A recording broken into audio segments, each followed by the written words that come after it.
दोस्तों इस वीडियो में हम लोग 16 अक्टूबर 2022 को यूपी ट्रिपल एससी पेड परीक्षा पहली पाली यानी कि शिफ्ट 1 के सभी जीएस के प्रश्नों को डिस्कस करेंगे। तो देखिए पहला क्वेश्चन ये पूछा गया था कि निम्नलिखित में से किस अधिनियम ने बैंकों के राष्ट्रीयकरण के लिए शर्तें निर्धारित की। अच्छा, जो प्रश्न पूछे जा रहे हैं वाकई बहुत ही दिलचस्प हैं और इसकी तैयारी तो बहुत सारे लोगों ने नहीं की होगी क्योंकि बहुत ही अप्रत्याशित टाइप क्वेश्चन आ रहे हैं। तो आपकी क्या राय है जरूर बताइएगा। पहला क्वेश्चन है कि किस अधिनियम ने बैंकों के राष्ट्रीयकरण के लिए शर्तें निर्धारित की हैं और इसका आंसर बताओ। इसका आंसर था ऑप्शन ए, बैंकिंग कंपनियां उपक्रमों का अधिग्रहण और हस्तांतरण अधिनियम 1970। ये पहला इसका आंसर था। अगला क्वेश्चन ये पूछा गया था कि 1991 में नई आर्थिक नीति यानी कि न्यू ईपी के तहत उदारीकरण और निजीकरण की पहल का प्राथमिक परिणाम कौन सा था। तो दोस्तों इसका आंसर ऑप्शन ए था, राजकोषीय नीति का सुधार करना। अगला क्वेश्चन देखिए, निम्नलिखित में किसे भारत में हरित क्रांति के जनक के रूप में जाना जाता है। तो इसका आंसर था option B, M S Swaminathan. ठीक, इसके बाद चलिए देखते हैं चौथा क्वेश्चन क्या था कि भारतीय संविधान के लिए डीपीएसपी यानी कि राजनीति के निर्देशक सिद्धांत निम्नलिखित में से किस संविधान से प्रेरित थे। तो इसका आंसर ऑप्शन सी है यानी कि आयरलैंड। ठीक है, आयरलैंड। भारतीय संविधान के अनुच्छेद 19 में कौन सा अधिकार शामिल है। तो अनुच्छेद 19 जो है यह देता है वाक और अभिव्यक्ति स्वतंत्रता का अधिकार यानी कि विकल्प बी इसका करेक्ट है। संसदीय प्रणाली में कार्यपालिका किसके प्रति उत्तरदायी होती है। तो इसका जवाब बनेगा ऑप्शन ए, विधानमंडल। संसदीय प्रणाली में कार्यपालिका किसके प्रति, तो विधानमंडल के प्रति। ऑप्शन ए करेक्ट है। कौन सी भारतीय संविधान की मुख्य विशेषता नहीं है। तो यहाँ पर देखिए लिखित और विस्तृत संविधान, द्विस्तरीय सरकार, एकल नागरिकता, सार्वभौमिक वयस्क मताधिकार सब है। तो यहाँ पर देखिए जो प्रश्न है इसका ऑप्शन है डी। ठीक है, द्विस्तरीय सरकार तो होती ही है। तो सार्वभौमिक मतलब इसमें से जो मुझे सबसे अच्छा विकल्प प्रतीत हो रहा है वो ऑप्शन बी ही लग रहा है। और बी और डी में थोड़ा सा कन्फ्यूजन है, आप बताइएगा क्योंकि यहाँ पर थोड़ा सा ऑप्शन जो इंग्लिश में है वो यहाँ पर शो नहीं हो रहा है। ठीक है, अगला क्वेश्चन है कि एक हार्स पावर लगभग कितने वाट के बराबर होता है। हाई स्कूल का क्वेश्चन है, 746 वाट होता है। विकल्प ए सही है। कौन सी एक रासायनिक अभिक्रिया नहीं है। कोयले का जलना, भोजन का पचना और कागज का जलना ये तीनों रासायनिक अभिक्रियाएं हैं। पानी का भाप में बदलना, रूपांतरण ये भौतिक अभिक्रिया है क्योंकि भाप फिर पानी बन सकता है। पायरिया दांतों में होता है तो इसका मतलब इसका ऑप्शन बी सही है, मसूड़ों। और फ्लोएम एक ऊतक होता है जो किसमें पाया जाता है, पौधों में पाया जाता है। विकल्प ए इसका सही है। भारत की पंचायती राज व्यवस्था में कितने स्तर होते हैं, 3 स्तर होते हैं, ये तो आप जानते ही हैं। ऑप्शन बी इसका करेक्ट है। इसके बाद चलिए आगे बढ़ते हैं और अगला क्वेश्चन था, अब यहाँ पर देखिए मैथ की क्वेश्चन है। मैथ की क्वेश्चन को हम अगले वीडियो में करेंगे डिस्कस। अगला क्वेश्चन देखिए जो कि ये है कि निम्नलिखित में कौन सा एसिड कार बैटरी में प्रयोग किया जाता है। तो कार बैटरी में सल्फ्यूरिक एसिड होता है, H2SO4 होता है। विकल्प डी इसका करेक्ट है। 19वां क्वेश्चन ये पूछा गया था, श्वेत माने सफ़ेद होता है, श्वेत का मतलब पसीने से होता है, तो सफ़ेद और पसीना। विकल्प सी सही है। खाक में मिलना मतलब सब कुछ नष्ट हो जाना। विकल्प ए करेक्ट है। अनिल का पर्यायवाची पूछा गया था, अनिल का पर्यायवाची क्या होगा, तो इसका पवन हो जाएगा। विकल्प ए सही है।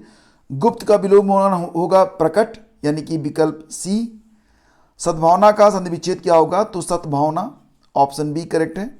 इस वीडियो में हम सिर्फ जीएस के प्रश्नों को देख रहे हैं, बाकी प्रश्नों को अपने अगले वीडियो में यानी कंप्लीट वीडियो में देखेंगे। फिलहाल ये वीडियो मैं थोड़ी सी जल्दी बना रहा हूँ ताकि आप ये देख पाएँ कि जीएस में कौन कौन से क्वेश्चन पूछे गए थे। ठीक है, इसके बाद आगे बढ़ते हैं। क्वेश्चन नंबर 33 से स्टार्ट करेंगे। द अन्नामलई रीड टेल नाम की डैमजल फ्लाई की एक नई प्रजाति की खोज किस राज्य में की गई है। तो इसका आंसर है ऑप्शन ए, केरल। गोपी ने विवेक से कहा कि वह व्यक्ति मेरी माँ के इकलौते भाई का पिता है, मतलब वो गोपी का नाना होगा। विकल्प सी सही है इसका। अगला क्वेश्चन था इसका कि आईएनएस तरकस ने लाल सागर में किस देश के नौसेना के साथ जहाज़ों अल्माज और निमेर के साथ समुद्री साझा अभ्यास का आयोजन किया। तो ये सूडान का जहाज़ था यानी कि विकल्प सी इसका करेक्ट है। जागृति किस क्षेत्र से संबंधित शुभंकर है। तो यह है उपभोक्ता जागरूकता से। विकल्प बी। अगला क्वेश्चन है कि महाराष्ट्र में स्थित औरंगाबाद का नया नाम संभाजी नगर है। तो विकल्प ए इसका सही है। भारतीय पारंपरिक विज्ञान पर किस देश के सर्वदलीय संसदीय समूह को आयुर्वेद रत्न पुरस्कार से सम्मानित किया गया है? तो इसका जवाब है यूके, यानी कि ऑप्शन ए करेक्ट है, यूके। फिर आ जाइए अगले क्वेश्चन पे, 38 के बाद जो क्वेश्चन है 39। टाटा पावर सोलर ने किस राज्य में भारत की सबसे बड़ी फ्लोटिंग सौर ऊर्जा परियोजना शुरू की है? तो इसका जवाब केरल है, केरल, ऑप्शन सी सही होगा। 30 का जवाब हो जाएगा यहाँ पर। कौन सा क्वेश्चन है यार? ये 39 नंबर है, 39 नंबर है ना? हाँ, 39 नंबर का सी सही होगा, केरल ही सही होगा। ठीक है। हिमाचल प्रदेश में 21 दिवसीय संयुक्त अभ्यास वज्र प्रहार 2022, तो ये आप जानते ही हैं भारत और अमेरिका के बीच में होता है, तो विकल्प डी करेक्ट है इसका। निम्नलिखित में किस कंपनी ने जुलाई 2022 में भारतीय कंपनियों के प्रदर्शन को बढ़ाने के लिए भारतीय ओलंपिक संघ के साथ दीर्घकालिक साझेदारी की घोषणा की है? तो यह है रिलायंस इंडस्ट्रीज लिमिटेड, यानी कि विकल्प ए इसका करेक्ट है। फटाफट देख लेते हैं कौन कौन से क्वेश्चन पूछे गए थे। जुलाई 2022 में काफ़ी बोर्ड ने काफ़ी फसलों की जलवायु प्रतिरोधी किस्मों को विकसित करने के लिए इसरो के साथ समझौता ज्ञापन पर हस्ताक्षर किया था, तो इसका जवाब है ऑप्शन बी, इसरो। ठीक है। कौन सा देश भारत के साथ सबसे लंबी अंतर्राष्ट्रीय सीमा साझा करता है? दैट इज ए इसका हो जाएगा बांग्लादेश। बांग्लादेश में कितना होता है जानते हैं आप? 4,096.7 किलोमीटर होता है। ये इतनी लंबी सीमा होती है, सबसे लंबी सीमा यही है। कौन सी इजराइल की राजधानी है? तो इजराइल की राजधानी इसमें है जेरूसलम, और वहाँ पर चलती जो मुद्रा उसका नाम है इजरायली शेकेल।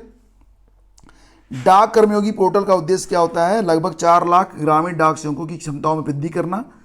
इसका विकल्प बी करेक्ट है। इसके बाद आगे बढ़ते हैं। अगला क्वेश्चन देखिए। अगला क्वेश्चन था यहाँ पर कि निम्नलिखित में किस राज्य में विधान परिषद है? तो कुल मिला के इसमें जो ऑप्शन है कर्नाटक, ये सही होगा, कर्नाटक में है विधान परिषद। किस दिन को भारतीय वायुसेना दिवस के रूप में मनाया जाता है? तो 8 अक्टूबर होता है इसका जवाब, ऑप्शन सी 8 अक्टूबर। भारत का स्कॉटलैंड कुर्ग को कहा जाता है, यानी कि विकल्प ए इसका करेक्ट है। और सांझी कला मथुरा से स्टेंसिलिंग की पारंपरिक कला है, मतलब इसका जवाब सी बनेगा। 2014 में बनाया गया भारत का 29वां राज्य तेलंगाना था। ये तो आसान क्वेश्चन था जो कि पूछा गया।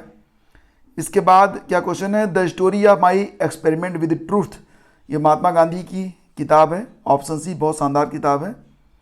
वायुमंडल में ग्रीन हाउस गैसें पृथ्वी के अधिकांश उत्सर्जित पराबैंगनी किरणों को अवशोषित करती हैं, जो निचले वायुमंडल को गर्म कर देती है, तो दैट इज ऑप्शन ए इसका सही आंसर बनेगा। वॉलीबॉल किस देश का राष्ट्रीय खेल है? तो श्रीलंका का है, जो कि इसमें नहीं है, तो ऑप्शन बी मानेंगे इसमें हम। ठीक है। इसके बाद देखिए, ये हिंदी का दिया गया था, तो इसको पढ़ लीजिएगा। क्वेश्चन मैं शेयर कर दूंगा अपने टेलीग्राम चैनल पर, मतलब पेपर, तो उसको जाके देख लीजिएगा। और मादक पदार्थों का सेवन करने वाले युवाओं को किस बीमारी का खतरा होता है? खैर, ये सारे क्वेश्चन छोड़ते हैं, आगे बढ़ते हैं। और इसके बाद आते हैं क्वेश्चन नंबर किस पे? चलिए शुरू करते हैं। क्वेश्चन नंबर 84 पे आइए। 84 से ही हमको मिलेगा फिर से जीएस का प्रश्न 84। तो क्वेश्चन नंबर 84 कहाँ से है भाई? ठीक है, सिर्फ जीएस को देख रहे हैं, मैथ को तो अलग वीडियो में देखेंगे, तो मैंने आप लोगों से पहले ही बता रखा है। तो चलो 84 से देखते हैं। गौतम बुद्ध को ज्ञान किस नदी के तट पर प्राप्त हुआ था? तो ये निरंजना नदी इसका उत्तर बन जाएगा, ऑप्शन डी। अच्छा, मैं देख रहा हूँ तीनों प्रश्नों में एक पैटर्न है। जो तीनों प्रश्न पूछे गए, 15 तारीख को 2 पेपर हुआ और 16 को ये पहला पेपर हुआ, शिफ्ट 1 का पेपर है। देख रहा हूँ कि फील्ड सेम है, क्वेश्चन भले ही बदल रहे हैं, फील्ड सेम है। यूँ लगता है कि पेपर सेटर ने पहला क्वेश्चन बनाया और उसके बाद उसी क्षेत्र में सिर्फ थोड़ा सा क्वेश्चन बदल के अगला सारा क्वेश्चन पेपर उन्होंने सेट कर दिया है। अगला क्वेश्चन है कि किस सेना की ताकत छापामार गुरिल्ला रणनीति थी? तो ये मराठा सेना थी, ऑप्शन ए, ये तो आप जानते ही होंगे। हड़प्पा सभ्यता के दौरान जो डांसिंग गर्ल मिली है, नर्तकी की प्रतिमा मिली है, वो हाथी दांत नक्काशी पर आधारित है। इसका जवाब ऑप्शन बी है। और पूर्ण स्वराज की मांग करने वाले प्रथम कार्यकर्ता का नाम लिखिए। टफ क्वेश्चन था ये, सही जवाब इसका था हजरत मोहानी। हजरत मोहानी। किसे स्वदेशी आंदोलन का प्रमुख कारण माना जाता है? तो बंग भंग होता है ना, ये इसका जवाब बनेगा ऑप्शन सी, बंगाल को विभाजित करने का निर्णय, यही था स्वदेशी आंदोलन का प्रमुख कारण। क्वेश्चन नंबर 90, किस भाषा को भारतीय समाज में प्रस्तुत करने की उत्सुकता दिखाई गई ब्रिटिशों के द्वारा? तो ये था अंग्रेजी को शामिल करना। और देन आफ्टर अगला क्वेश्चन देखते हैं 91, भारत सरकार अधिनियम 1935 के प्रावधानों में ब्रिटिश सरकार के अंतिम अधिकार का एक उदाहरण कौन सा है? तो प्रांतीय सरकारों पर गवर्नर की विशेष शक्तियाँ, प्रांतीय स्तर पर द्वैत शासन का उन्मूलन, संघीय बैंक की स्थापना, शक्ति का विभाजन। तो मेरे हिसाब से ऑप्शन सी है, देखते हैं आयोग क्या बताता है इसका। फॉरवर्ड ब्लॉक की स्थापना की गई थी सुभाष चंद्र बोस के द्वारा, ऑप्शन बी करेक्ट है। खिलाफत मुद्दे को उठाने के महात्मा गांधी के निर्णय के पीछे कारण क्या था? हिंदू मुस्लिम एकता, यानी कि ऑप्शन ए।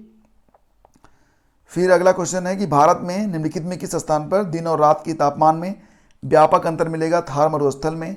इसका जवाब ऑप्शन ए है, थार मरुस्थल।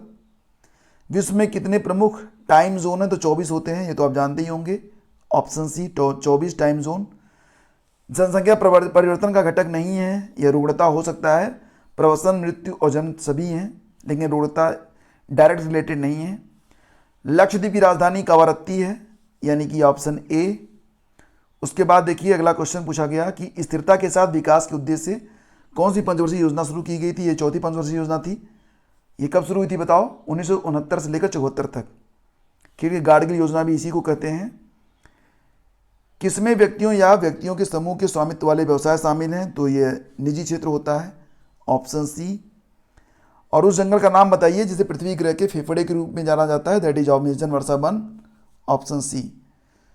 तो जीएस के ये प्रश्न पूछे गए थे और बाकी के जो प्रश्न हैं उसको हम डिस्कस करेंगे अगले वीडियो में। तो 1-2 दिनों में सारे डिटेल्स जो वीडियो हैं वो आपको मिल जाएगा। अच्छा लगा है तो लाइक और शेयर कर दीजिएगा। धन्यवाद।